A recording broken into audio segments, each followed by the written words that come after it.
Hello বন্ধুরা, good afternoon. কেমন আছো? আশা করি সবাই ভালো আছো। তো যারা তো চেনো না, যারা চেনো না তাদের জন্য আমি ঝর্ণা গুয়াহাটি আসাম।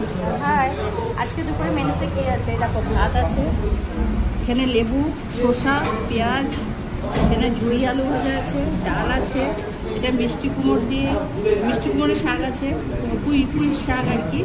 আর এখানে পাঁপড় আছে, একটা সবজি আছে, এটা আলু পোস্ত, এটা চাটনি, আর এটা হচ্ছে তোমার চিংড়ি মালাইকারি না, এটা চিংড়ির কষা আর কি, চিংড়ি কষার মতন করেছে।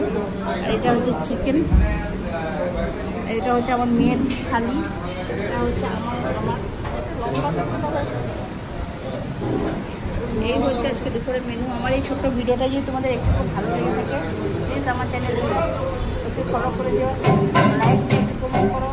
যারা ইউটিউব থেকে দেখছেন